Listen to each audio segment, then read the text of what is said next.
اللہ اکبر اللہ اکبر اللہ اکبر۔ السلام علیکم ورحمۃ اللہ وبرکاتہ۔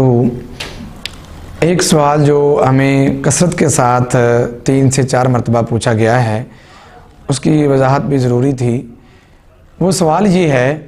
کہ اگر اللہ رب العزت کسی کو یہ ہمت اور طاقت اور توفیق دیں، اتنی استطاعت دیں کہ وہ بندہ بچہ جوان ہوا اور اللہ نے اسے اتنی طاقت دی کہ وہ آج قربانی کرنے کے لیے جا رہا ہے، تو پہلی قربانی جو اس کی زندگی کی ہے، اس کے حوالے سے عوام الناس میں یہ مشہور ہے جو سوال کیا گیا کہ پہلی قربانی وہ والدین کی طرف سے کرنی چاہیے،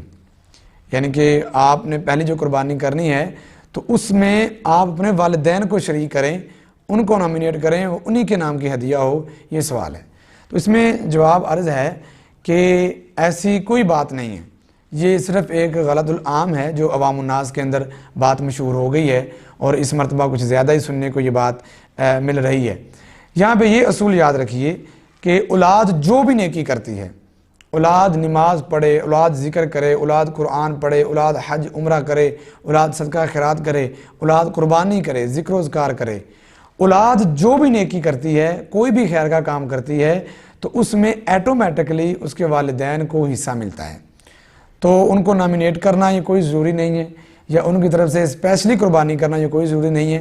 آپ جو بھی قربانی کر رہے ہیں تو اس میں ایٹومیٹکلی آپ کے والدین جو ہیں وہ حصے دار ہیں، اور اس نیکی کا اجر و ثواب آپ کے والدین کو بھی مل رہا ہے۔ تو آپ پہلی قربانی کر رہے ہیں، چاہے دوسری کر رہے ہیں، چاہے تیسری یا کوئی بھی قربانی کر رہے ہیں، تو اس میں